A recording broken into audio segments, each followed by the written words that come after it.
Warning: the following podcast contains violent scenes that may be unsettling to some listeners. Listener discretion is advised.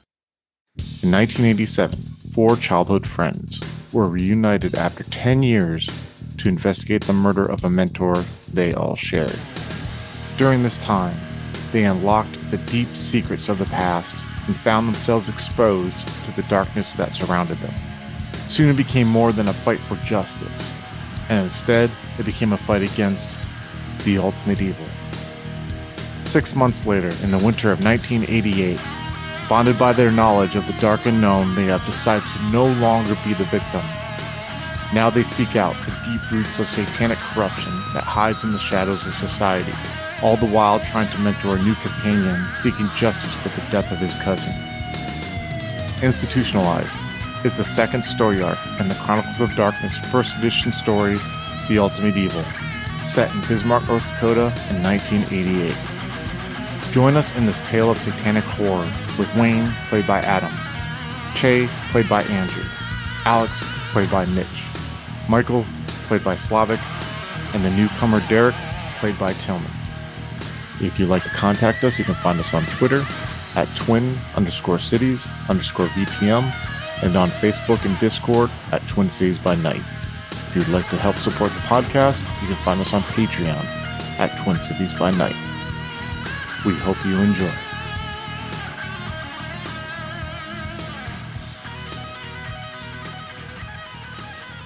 So Wayne and Alex, you are both in this office and you guys are finishing up the Subways that you were eating. There's still some left over on there because you went a little overboard buying like the large Subways. But you see that this kid Billy is done eating. He's like plopping chips once in a while in his mouth as he's like slurping the soda that you bought, that you put in a cup there for him. And you see Tina and her red hair, you know, like we mentioned before, how she kind of has like that reddish auburn hair and fair skin. And she looks at you, Wayne, and she goes, do you want to walk Billy back to his class? I think that'd be good. I think you guys can get to know each other a little bit more. It'd be my pleasure. Billy, what do you say? He looks up, he's like, yeah. And he like pops a Dorito in his mouth a little bit. And you see, he's just like sitting back in the chair. You can tell he's stuffed. And she gets up and she walks right to her desk because you guys are like sitting at the circular like table in her office. And she opens the desk drawer and she comes back and she has like, and one thing she has like this, like a tablet of like pink hall passes.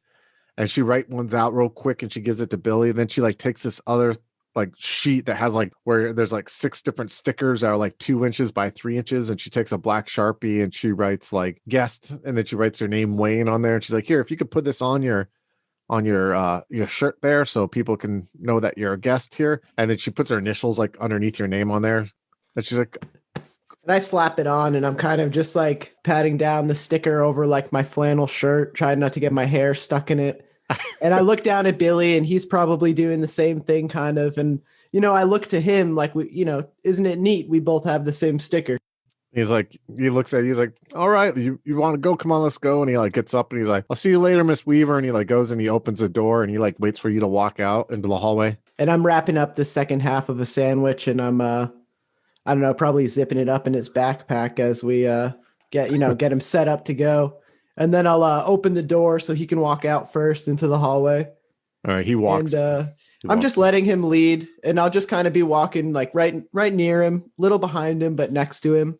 And I'll kind of make some small talk with him. So, Billy, what's the last thing you read?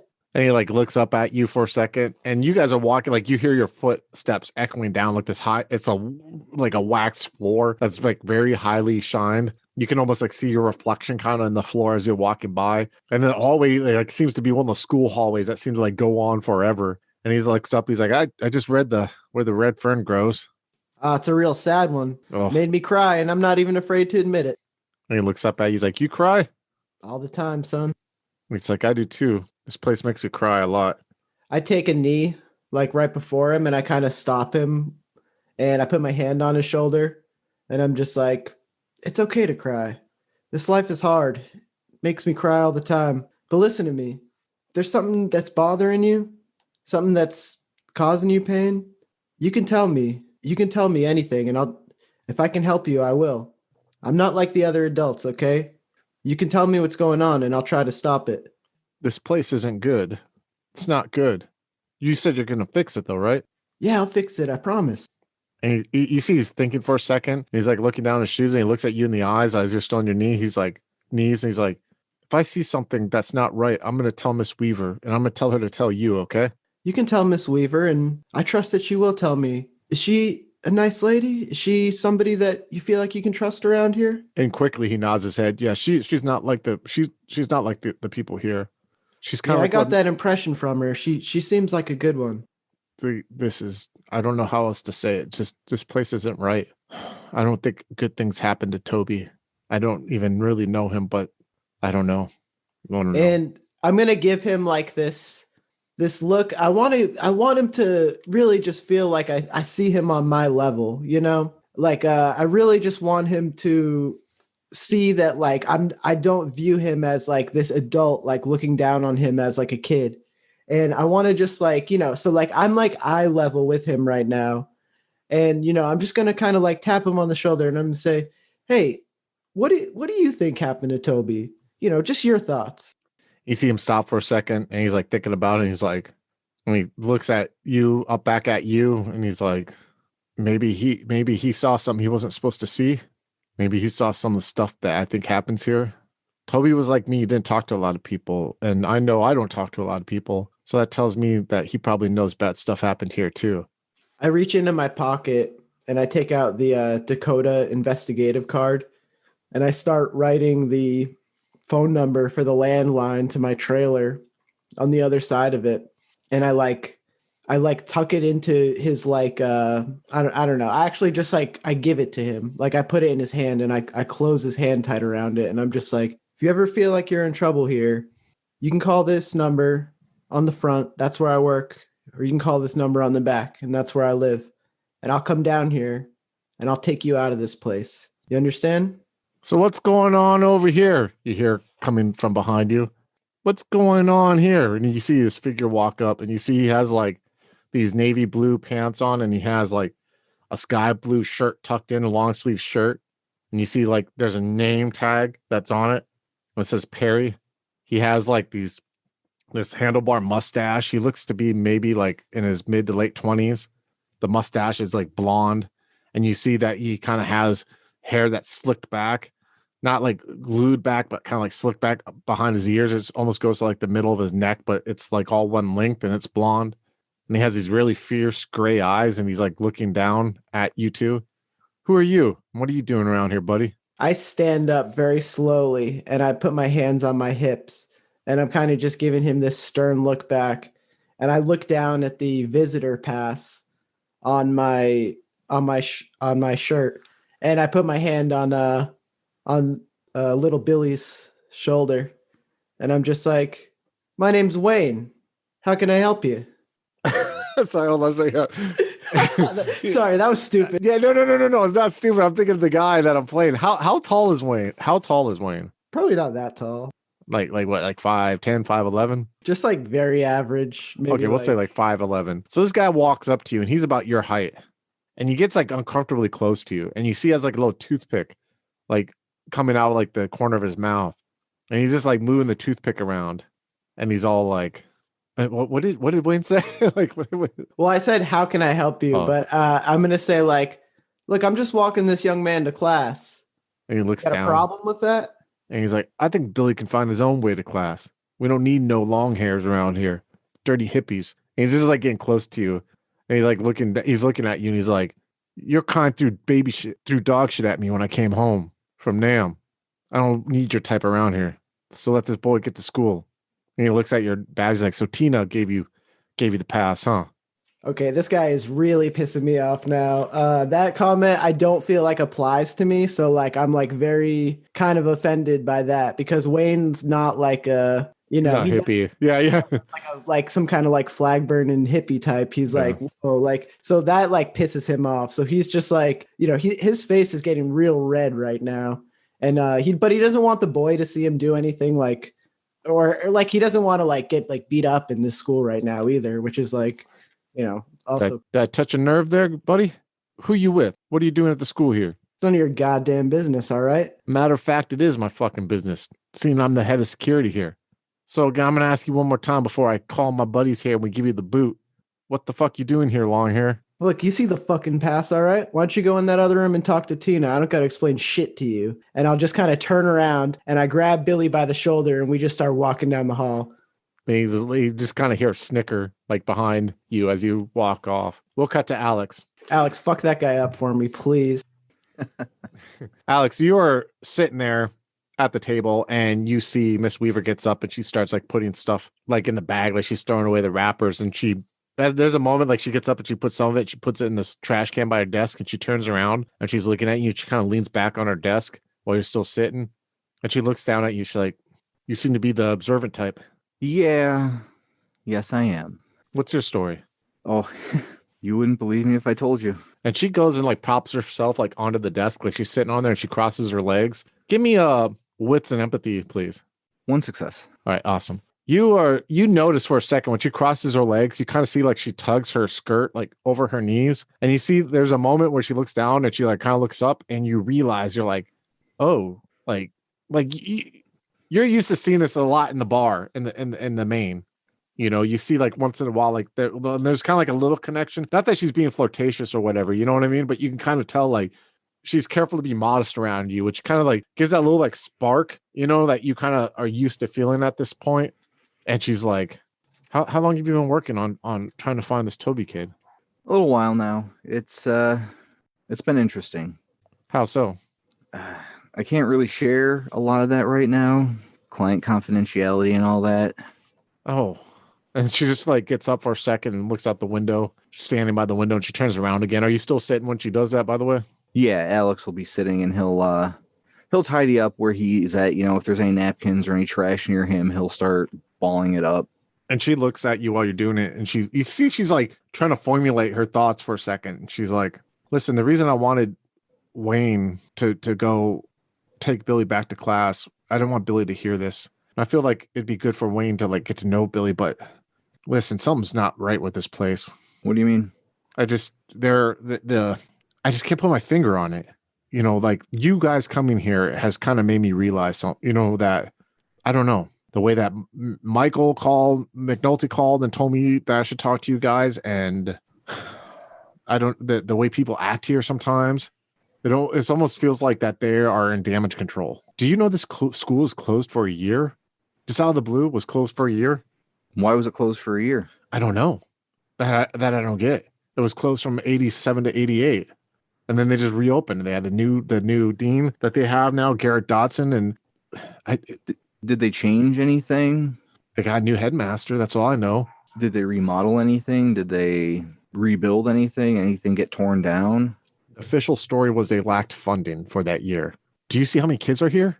Why would they close 1 year because of funding? They've been open for like since 76, 77. They have all these backers. Why would they close for funding? Does that make any sense to you? Do they have an endowment? I think. I know they had investors. They had like a few investors that opened this place up. I don't know too much about the history, but I just think like, I don't know, like have you in your line of work, have you just kind of tell when like people are just on guard? And I feel that like I'm the new person, you know? Yeah. So let me ask you this. Is there like a place on campus that just feels off, or that the kids talk about a lot as being a bad place to go? No, not like a specific place. It's just how. Okay, this is the best way I could put about it. Have you ever worked at a place and you heard like there's some drama between two people, and you ask someone what the drama is, and you can tell people don't want to talk about it, and they just kind of like dance around the subject? I used to work in a bar, so yes. That's how it feels like here sometimes. And then you got these overly aggressive security folks here all the time who are always like giving me the side look and always like trying to, I don't know, I feel like almost like are subtly trying to tell me that like to keep like not ask too many questions. And I is there anything that they're particularly sensitive about? When I ask about the history of the place or what happened in that year, I'm just kind of told like it doesn't matter. New starts. That's one big thing that's been going on here. It's like a new beginning, fresh start, fresh beginning. That's what you always hear from Dodson all the time. What's the oldest building on campus here? I don't know. I think the barn. I couldn't tell you though. I don't know. I'm sorry, I don't. But listen, I want to help you guys, but I think there's more to the story than that you're thinking. Can I get your number so I can call you Absolutely. And Alex will look around on her desk, and without even asking her, he'll just grab a pen and scribble on a sheet of paper or anything, that note or scrap that's on her desk, and just hand her the number. And she goes and takes a piece of paper and she writes her name down and her number, and she gives it to you. And she's like, what do you... And she stops for a second and she like, that's my direct line at the office. Oh, would you be interested in dinner? Alex will sort of absentmindedly scratch at his track mark scars under his shirt. Yeah, sure. What'd you have in mind? I mean, we could go to a restaurant, that's fine if you would like that. Yeah, absolutely. I could cook too. I mean, I don't know if I don't see the ring, and I'm so sorry. I'm horrible at doing this. And you see the moment she like just stops and looks out the window. I'm sorry. She looks at you and she's like, I just feel from you that you're healing. I don't know. No, you have no idea. And she like, can you do me a favor? Yeah. Can you escort me to the barn real quick? Yeah, sure. And she's looking at her watch. She's like, I can. And then all of a sudden you hear on the door, and you hear the door open up, and you see this figure standing in front with the handlebar mustache and like a toothpick, and he's looking at you, and he's looking at her, and he's like, Tina, who's this hippie you got walking around the hallway with the kids? And you see her for a second. She sits up straight and she looks at you. She's like, they're actually a private agency that are looking into a missing kid who used to go to school here. And you see the guy. Actually, give me a perception and empathy roll, Alex, when she says that. You mean wits and empathy? Yes, please give me a wits and empathy roll. 0 successes. So he's just looking at you and he's like, there's paperwork to fill out when there's guests here, and I didn't see it come across my desk at all. So and he looks at you. He's like, you partner, you need to get your long hair friend, and you guys need to go, okay? I'm sorry, and you are? And he points to the name tag. He's like, name's Perry, head of security here. You need to get going, buddy.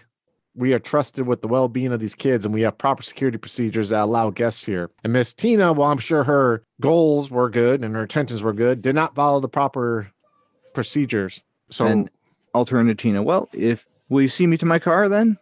And Tina looks at him and he's like, no, I'll be seeing you to your car. So let's go. And then you hear a whistling, Wayne, when you get to the end of the hallway.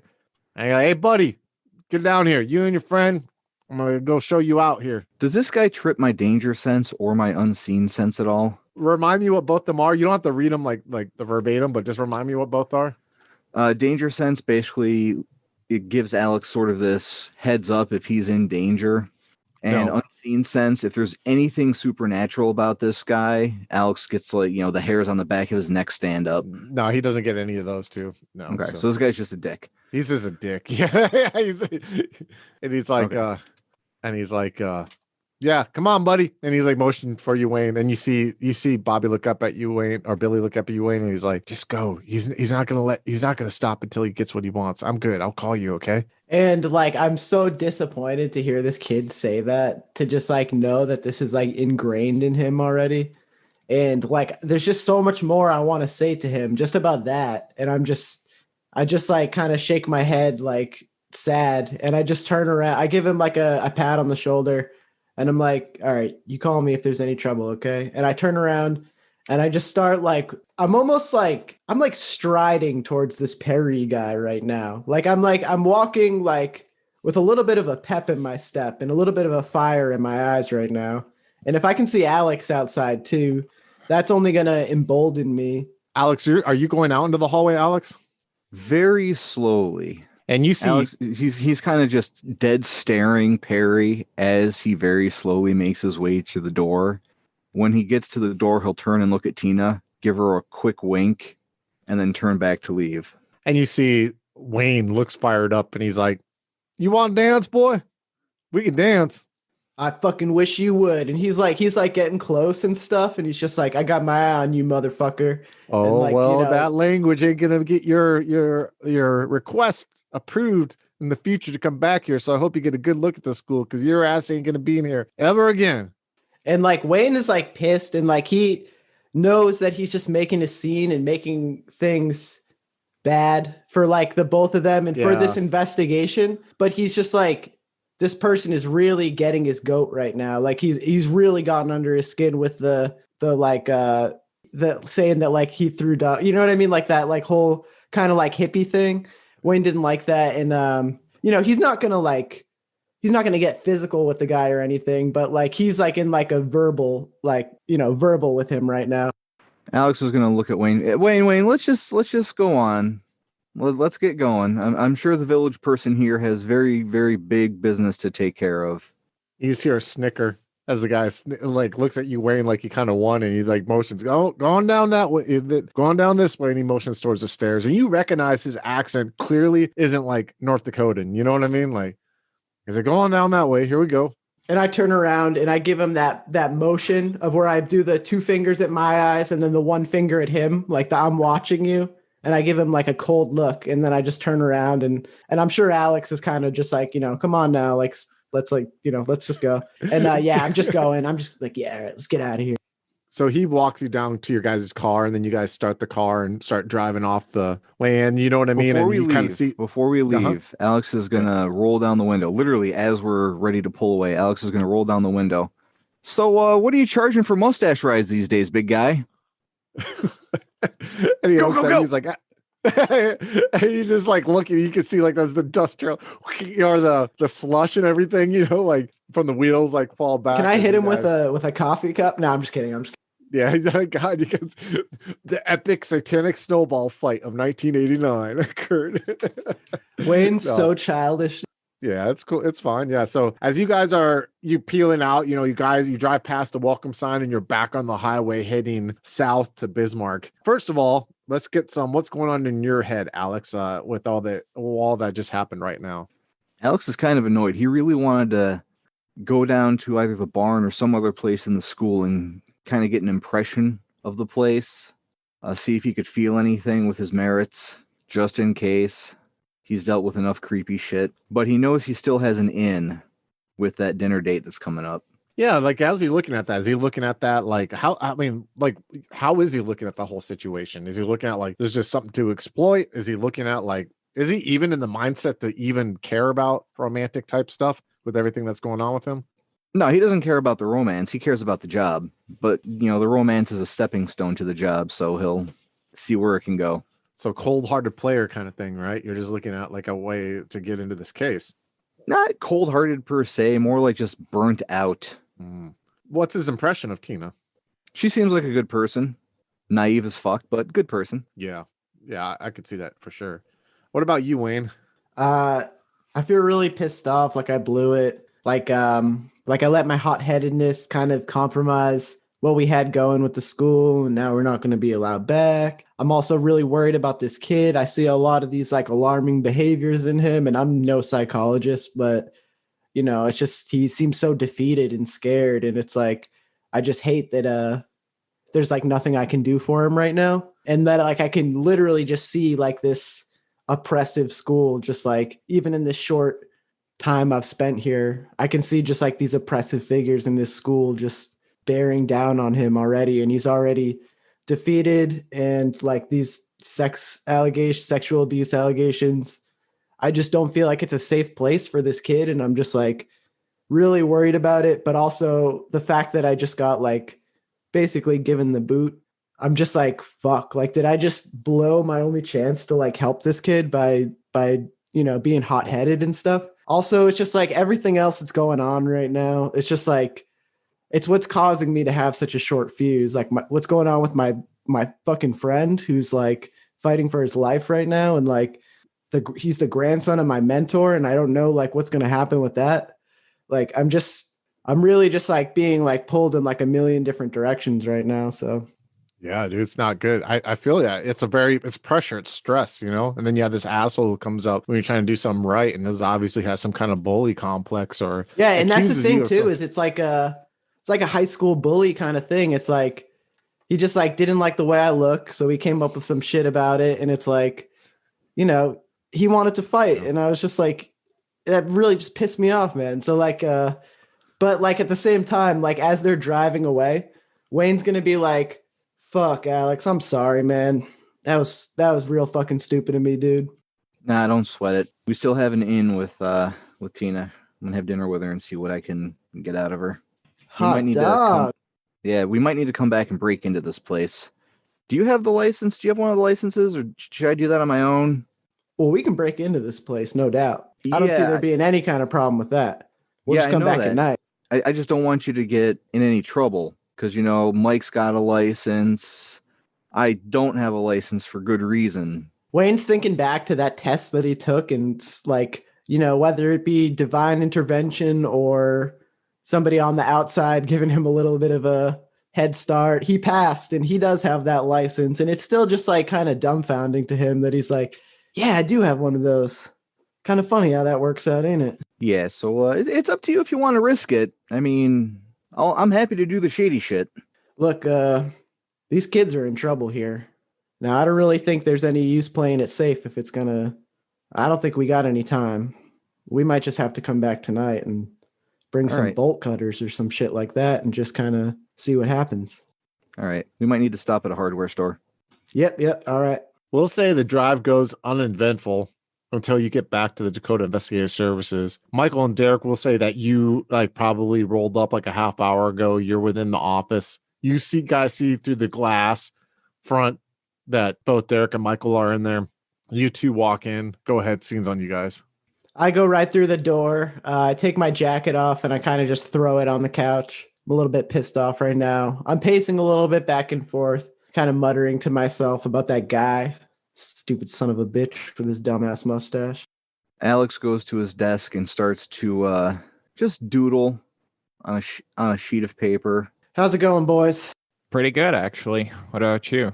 Well, we went down to that school, talked to a nice woman that worked there, talked to one of the young men that goes to that school, and, it's just that kid's all scared, man, terrified. He's worried about all kinds of stuff that's going on there. And, I got a little bit fired up with the school security and might have gotten us kicked out of the place. What happened? He just got in my face and started saying all this stuff. And, I had a visitor pass, like everything was on the up and up, but he just, started talking about my hair, and I don't know, things just kind of got away from me and I got a little bit fired up. I'm still thinking about Che and all that other bullshit that's going on, man. I'm sorry. I didn't mean to let it get away from me so much, but yeah, I don't think we're going to be allowed back there, at least formally, but there's still a lot of stuff we got to look into. So me and Alex, we were maybe talking about going back tonight, maybe stopping at a hardware store, getting some tools that we need, and just breaking in. Yeah, we'll call it an unofficial visit. That's right. Yeah. When I think about it like that, it actually sounds a lot better. Well, just take care, guys. And please, Wayne, you have to understand that during an investigation, and I understand that, believe me, some people just deserve to get punched in the face. Thing is, the mission always comes first, Wayne. I know. You're right, Michael. I wish I had thought of that. It just fucking got away from me, man. I'm sorry. I promise. From here on out, I'm not going to do shit to compromise this mission. It's all mission. All right. What time is it right now? It is, we'll say about 3:34. Matter of fact, go ahead. I'll let you go first. Yeah, let's see if the bakery next door has some stuff to cheer up Wayne and the team, and we'll tell them about Galloway. Okay, so you're gonna walk next door first? Yeah. Get some stuff, coffee, I guess. So when you walk in, you see Martha sits up. She's like, "Jesus Christ, don't you have a home of your own? What do you want now? You want my daughter?" No, I'm out of the dating game right now. She's married anyway, so yeah. Well, do you have those little cakes, the ones that I used to get all the time? Yes, I have emergency reserve as always. And she just walks back and she comes back with one of those pink bakery boxes, that they put stuff in. And she kind of slides it over. You're going to want some coffee, aren't you, too? Yep. Okay, hold on a second. She's like, give me a second. She's like, I'm going to just give you a whole container of it, okay? Just one of the thermostats and one gallon. Yeah, please. All right. I'll carry it over, all right? And she goes and you see she goes behind there and it's you can tell it strains her a little bit, but she's walking along. She's like, you can at least be a gentleman and get the door if you're not going to date my daughter, okay? All right. And then you guys eventually see you see Michael coming with that stereotypical pink box, and then right behind comes Martha, this like kind of older lady holding one of those like, coffee things that are full of coffee that you can pull the nozzle down. And she just like sits on your desk, Wayne. She looks at you and she's like, and she just like pats her head and she like turns around like, all right, you boys have a good evening. Okay. What are you working on a case now? Is that why you need all this caffeine this late? Pretty much. I'm afraid so, Martha. Thank you for this. You're the one that's keeping us going. Wouldn't be able to do this without you. I couldn't do my job without your Tom Selleck mustache. All right, Wayne, it's all good. I'm like holding her hand as she says this. I try to make her blush a little bit, and stuff like that. Like I'm not like overboard with it. Yeah, but, yeah. Like he'll like put his arm around her and like shit like that. She's like, oh, 30 years ago, Wayne, 30 yeyears ago. And she just like pats you on the chest and she like turns around and walks out. She's like, you don't want to deal with my arthritis. I'm just like, you don't look a lick above 30. Oh, well, thank you. She's like, that's how you get on the ladies, huh? And she just like winks at you, turns around and like opens the door. You hear that bell and walks out. You said you're gonna tell them about the conversation you guys had with Keith Galloway. Real quick, Chris. Alex is gonna stay back in the office. Well, you guys are all in the office. Oh, we're all okay. I thought everybody went next door. No. That Mike just went there, so you're all in the office. So, Michael, you're gonna tell them about the Keith Galloway you said? Yeah. So this Keith guy, he's pretty suspicious, right, Derek? Oh yeah, we got him good. Yeah, we went to his little church thing, and we sort of caught him unawares. We didn't call in or anything, and we're pretty sure he's involved. He didn't say he knows anything about Toby, but we sort of, once we mentioned Walkstetter, and he started to be on guard, or, well, not on guard, he was scared, almost terrified. And when we mentioned McMulty, he told us to get out, like in a very sharp voice. And yeah, he definitely has something to do with this. I mean, he could be our in. 'Cause he's been with the school for a long time, since the beginning. And I think we should get someone to tail him. Oh, that's not bad. Just maybe tomorrow and the day after. Wayne is like looking See if pretty he talks approved. to any interesting people. Yeah. I'm gonna say like to them, I'm just gonna be like, sounds like he's got something to hide. Also sounds like he's gonna crack pretty easily. This seems like a good bet. Yeah, that's what I'm feeling. I'm worried about the McMulty guy. Like, what do you think? Let's play this out. I'm feeling that Galloway is going to break down in panic, probably, or in anger, and call up McMulty, or worse, like try to corner him with something. Well, maybe we can get McNulty on our side beforehand. Let him know that Galloway might be looking for him, might be trying to contact him, and then that way he'll be ready, know what to expect. And if we can get him working with us first, he might be more willing to, cooperate and tell us what Galloway said. If we can give him kind of an advance warning of what he could be expecting. When I talked to that guy, he's a real sad man. Something's troubling him. He's a drinker. I think he'd work with us. Alex, what do you think? Alex just doesn't respond. I'm feeling like he might retreat if we try to reach out even more. That was my previous impression, that he has had enough of us, and now it could get worse because he could make the connection and we caused him trouble. That may be so. The impression I got from him is he doesn't want to see any more kids hurt, and I think if we can convince him we're on the same page, he might help us, he might not. It could be like you said, if we put too many cards on the table, he might run. As you say that, you hear the phone ring on Alex's desk. Alex, you're kind of staring off, and all of a sudden it's like, brrr, and the phone rings like right in front of you and kind of snaps you out of your trance. Yeah.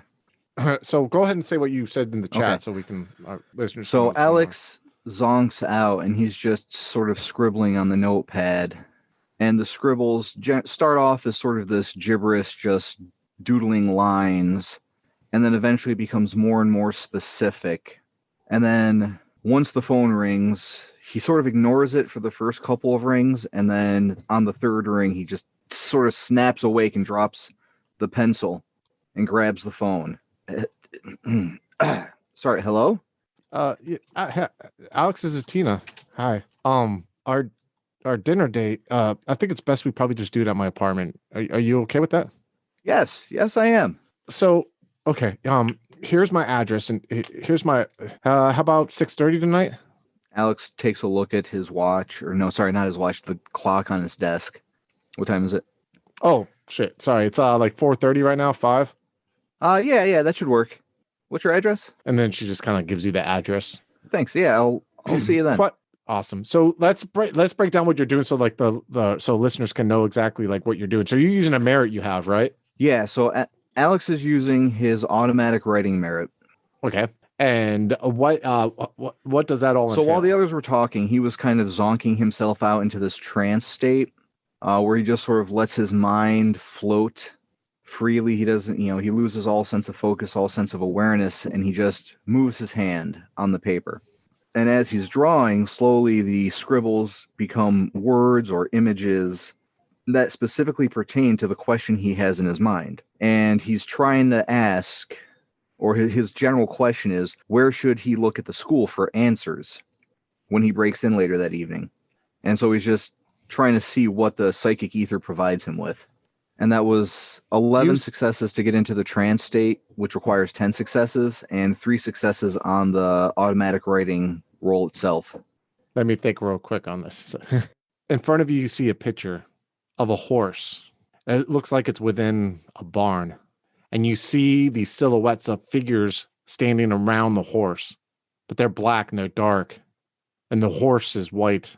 And you see sitting on the horse is a figure that is all shadow. That's what you see. Okay, excellent. So once Alex hangs up the phone, he'll start looking at the picture. All right. So how do you, I mean, we know that Alex doesn't think he has some psychic power or whatever, but how does Alex frame like that happens there? For himself, he just sort of frames it as letting his mind wander. He's just let his subconscious freely run, processing the information that he's gathered and any other thoughts or impressions he may have, and just go. Let his hands do the walking and the talking on the paper.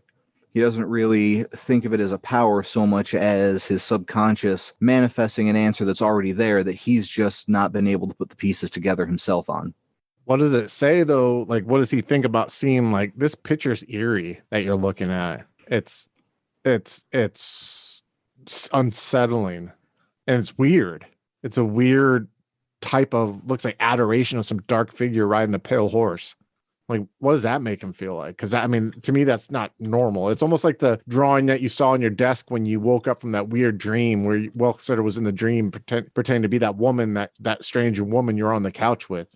Does it make you fear? Does it scare you? It's a little unnerving.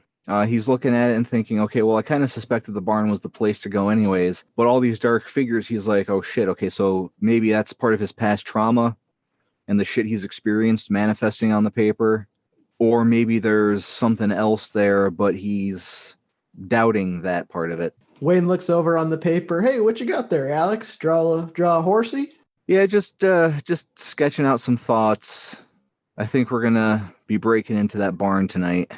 Now, how does that make you all feel that Alex is just randomly like, I'm going to break into a barn tonight? That seems so kind of out of like, you know what I mean? The functional, like you're talking about tailing someone and getting leads and all this stuff. And then he's like, yeah, I'm going to go break into the barn tonight. I honestly, like, given what I've seen, it makes perfect sense to me. Like, I just, like, if that's what we have to do, yeah, like that totally tracks with like the type of stuff that we've been doing and the type of stuff that we've seen. Like, if he feels a way about a barn, if he hurt, you know what I mean? Like then that's where we got to go. New guy, sorry. What barn? Oh yeah, so there's this barn on the school's campus. When we were talking to Tina about it, I kind of got the inkling that might be the place to go. I asked what the oldest building on campus was, and that's where she said the oldest building was. She couldn't really pinpoint any particular spot on campus that the kids know to avoid or that there's rumors about. So I figured we'll start with the oldest place and work our way down from there. Mike, give me an intelligence and investigation roll, please. Intelligence and investigation. What specifically does it relate to? You're asking about your specialty? Yeah, What's I your have a specialty called Unbelievable Happenings. Oh, wow. What does that mean? I don't know. I think just weird shit, supernatural stuff, I guess. I would say go ahead, fine. Yeah, I said use that. Yeah. 10s or 2 successes. All right, so I have 2 successes. So you are, I mean, you in your head, like you talk to this Galloway, you're talking about tailing him. You're just talking about Wayne, like, hey, you got to keep your calm, all that. You heard Alex talk about having a dinner date, but now you're hearing this barn. And like we got to go break into this barn at night. And in your head, you're like trying to like formulate it into this like investigative mind that you have. And it just doesn't fit. You know what I mean? Like it seems like a little bit random with what's going on with it. And you can even hear when Derek says that, like, hey, new guy, but what does this barn have to do? It kind of sets you off thinking right now. Why this barn specifically? Just a feeling I get. Well, if you wanted to bury some bad shit or do some bad shit, you'd do it away from most people's eyes, and not a lot of people are going to want to go to the barn. It's true. Well, I trust you, so take a look. Hey, it's either we go with our gut, or we, I don't know, start taking trash from the dumpster and doing shit like that. I mean, if you got a feeling, let's just ride it out to its conclusion. Just making it clear, none of y'all need to come with me for this. I know it would put your licenses at risk and might get me arrested, but I'm used to that, so it's okay. I don't know how y'all feel about it. Oh, I'm coming along. I think the good Lord gave me this license, and I think he wants me to accompany you too, so I don't see it as any kind of conflict. All right, just so you're sure. The Ultimate Evil focuses on people versus the dark mysteries of the world. Inferno Temptation follows the similar theme as two mortals are haunted by two demons who won't let them go. Listen to find out if Brother Jan and Sir Reinhardt give in to temptation.